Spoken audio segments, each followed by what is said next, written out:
শুকুর, চিনেন, নোংরা বাজে জিনিস খায়, পচা দুর্গন্ধযুক্ত জিনিস খায়। তো রাসূল সাল্লাল্লাহু আলাইহি ওয়াসাল্লাম বলছেন, যে ব্যক্তি এই সমস্ত গেম, মনে করেন ক্যারাম বোর্ড, লুডো, তারপরে দাবা, পাবজি, ফ্রি ফায়ার, এই সমস্ত গেম বা এই সমস্ত খেলা, প্রত্যেক ওই খেলা যেটার ভিতরে কোনো শরীর চর্চা থাকে না, এই সমস্ত খেলায় যে ব্যক্তি নিমজ্জিত হলো, সে তার হাতকে শুকরের রক্তে মিশ্রিত করলো।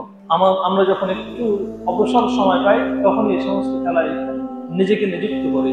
ভাইয়েরা আমার, এজন্য আমাদেরকে এই সমস্ত খেলা থেকে বিরত থাকতে হবে। আমাদের সন্তানদেরকে এই সমস্ত খেলা থেকে বারণ করতে হবে।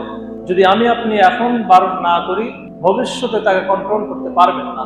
আল্লাহ রাব্বুল আলামিন কুরআনুল কারীমের সূরা তাওবার ৭১ নম্বর আয়াতে আল্লাহ রাব্বুল আলামিন বলেন, ওয়াল মুমিনুনা ওয়াল মুমিনাত বা'দুহুম আউলিয়াউ বা'দ। মুমিন পুরুষ, মুমিন নারী উভয়ে একে অপরের বন্ধু। মুমিন পুরুষ, মুমিন নারী প্রত্যেকেই একে অপরের বন্ধু। কোন ক্ষেত্রে?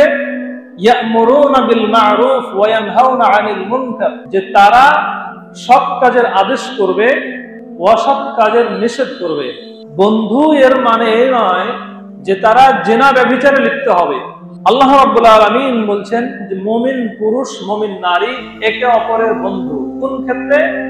ইয়া'মুরুনা বিল মা'রুফ, যে তারা সৎ কাজের আদেশ করবে, ওয়া ইয়ানহাউনা আনিল মুনকার, এবং অসৎ কাজের নিষেধ করবে।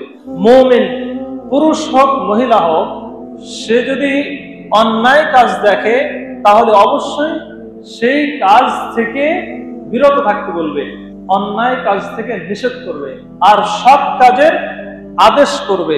এরপরে আল্লাহ রাব্বুল আলামিন বলছেন, ওয়া ইউকিমুনাস সালাতা, এবং তারা সালাত কায়েম করবে। তাহলে মুমিন পুরুষ হোক মহিলা হোক, প্রত্যেককেই সালাত আদায় করতে হবে।